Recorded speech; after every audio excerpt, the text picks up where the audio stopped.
कल्याण डोंबिवली महानगरपालिकेने शहरातील वाढत्या अनधिकृत बांधकामांच्या विरोधात मोठी कारवाई करत टिटवाळा येथील अप्रभाग क्षेत्रात विशेष निष्कासन मोहीम राबवली। या मोहिमेद्वारे 380 अनधिकृत खोल्या आणि 95 अनधिकृत पायाभूत बांधकामे जमीनदोस्त करण्यात आली। संबंधित परिसर मुस्लिम बहुल मानला जात असून येथे दीर्घकाळापासून बेकायदेशीरपणे खोल्या आणि चाळी उभारल्या जात असल्याच्या तक्रारी प्राप्त होत होत्या। स्थानिक नागरिकांच्या तक्रारीनंतर अतिरिक्त आयुक्त योगेश गोडसे यांनी या प्रकरणाची दखल घेतली। त्यानंतर महापालिका प्रशासनाने संयुक्त कारवाई केली। ही मोहीम महापालिका आयुक्त अभिनव गोयल यांच्या मार्गदर्शनाखाली तसेच अतिक्रमण व बांधकाम निष्कासन उपायुक्त प्रसाद बोरकर यांच्या उपस्थितीत पार पडली। या कारवाई दरम्यान टीन शेड, विटा सिमेंटची बांधकामे, बांधकाम साहित्य आणि इतर अनधिकृत संरचनाही हटवण्यात आल्या।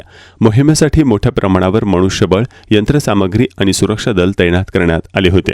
या कारवाईत विविध प्रभागांचे सहाय्यक आयुक्त, अनधिकृत बांधकाम नियंत्रण पथक, स्थानिक पोलीस, रॅपिड ॲक्शन फोर्स, एमएसएबी विभाग तसेच महापालिकेचे अधिकारी आणि कर्मचारी मोठ्या संख्येने उपस्थित होते। कायदा व सुव्यवस्था कायम राहण्यासाठी परिसरात कडक बंदोबस्त ठेवण्यात आला असून कारवाई सुरूच आहे। अतिरिक्त आयुक्त योगेश गोडसे यांनी सांगितले की वॉर्डमधील अनधिकृत अतिक्रमणे हटवण्यासाठी अनेक वॉर्डातील अधिकारी आणि कर्मचाऱ्यांनी संयुक्तपणे कारवाई केली। त्यांनी सांगितले की 380 अनधिकृत खोल्या आणि त्यांच्या पायाभूत बांधकामांचा पूर्णपणे पाडाव करण्यात आला आहे। तसेच भविष्यातही अनधिकृत बांधकामांच्या विरोधात अशीच कठोर कारवाई सुरू राहणार असल्याचा इशाराही त्यांनी दिला आहे।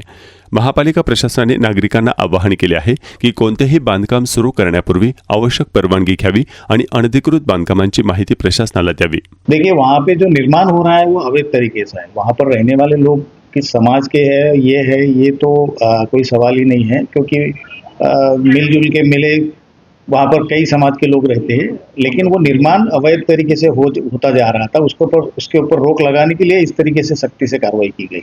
बिल्कुल, यहाँ पर ये जो कार्रवाई की गई है, इस तरीके की जो कार्रवाई है, ये संयुक्त कार्रवाई बार बार की जाएगी। जहाँ जहाँ पर इस प्रकार से निर्माण होता जाएगा उसको रोक लगाने के लिए ये सख्ती से कार्रवाई महापालिका जारी रखेगी। वहाँ पर जो निर्माणाधीन थे वो लगभग 300 साढ़े 300 के लगभग जो कमरे थे वो सारे गिराए गए।